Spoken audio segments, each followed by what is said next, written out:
Assalamualaikum warahmatullahi wabarakatuh. Halo guys, perkenalkan nama saya Wulan Santriasi. Saya guru bahasa Inggris dari Mandua, Padang Lawas. Pada kesempatan kali ini kita akan membahas salah satu materi di kelas 11 yang berjudul Analytical Exposition Text. Baik, without any further ado, mari kita bahas materi kita tentang Analytical Exposition Text sebagai berikut. Oke, pembahasan pertama dimulai dengan Materials of Analytical Exposition Text. Jadi, di sini kita akan mulai dengan memaparkan bagian-bagian apa saja yang harus kita ketahui dalam Analytical Exposition Text. Oke, first of all is social function of Analytical Exposition Text. Jadi, yang pertama kita bahas adalah fungsi sosial dari Analytical Exposition Text. The second one is generic structure of Analytical Exposition Text atau struktur dari Analytical Exposition Text.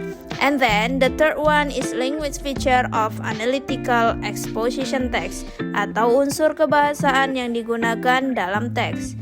And the last one, example of Analytical Exposition Text. Dan yang terakhir ditutup dengan contoh dari Analytical Exposition Text. Social function of Analytical Exposition Text.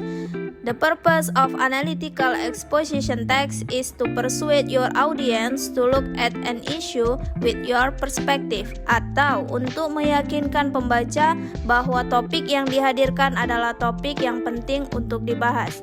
Jadi, jika kita berbicara tentang social function of the text dalam bahasa Inggris, maka kita akan membahas tujuan dari teks tersebut. Sama seperti yang telah disebutkan di atas, bahwa tujuan dari Analytical Exposition Text adalah untuk meyakinkan pembaca bahwa topik yang kita hadirkan adalah topik yang penting untuk dibahas, tapi tidak berusaha untuk mengubah sudut pandang pembacanya, hanya saja berisi pendapat penulis tentang suatu topik. Teks dalam bahasa Inggris juga tidak lepas dari pembahasan tentang generic structure, begitupun dengan Analytical Exposition Text. Nah, untuk generic structure of Analytical Exposition Text is consists of three parts. The first one is thesis, introducing the topic and indicating the writer's point of view.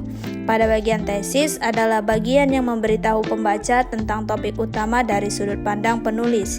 Tesis biasanya bisa kamu temukan di paragraf pertama teks.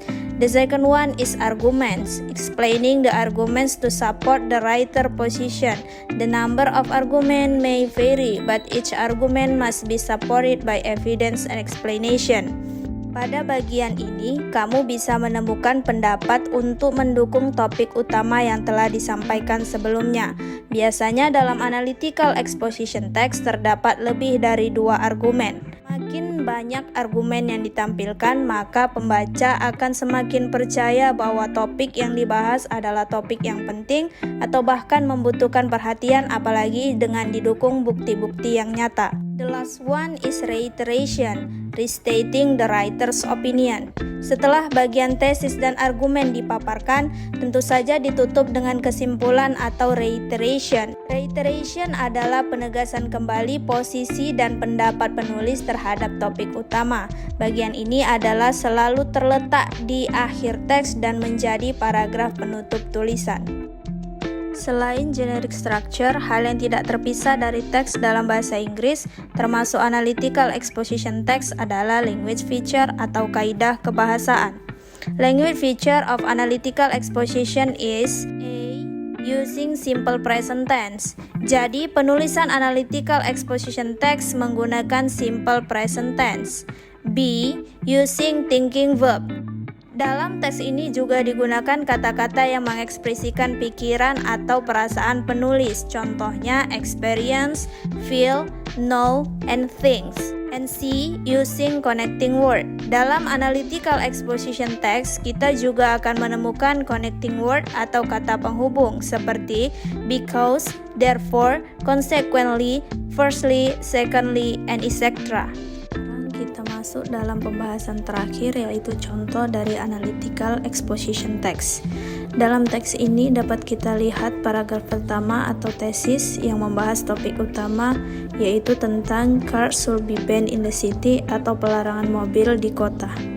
Kemudian dilanjutkan dengan argumen yang berisi pendapat-pendapat yang mendukung topik utama, yaitu pendapat-pendapat tentang alasan mengapa mobil harus dilarang di kota. Dan paragraf terakhir tentang reiteration, yaitu penegasan kembali tentang topik utama yang dibahas di atas, yaitu tentang pelarangan mobil di kota.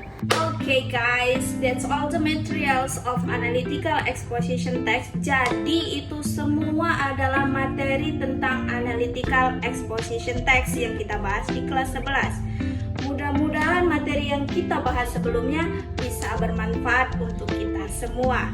Okay, thank you for your time guys. Thank you for your attention. See you in the next video. Assalamualaikum warahmatullahi wabarakatuh. See you.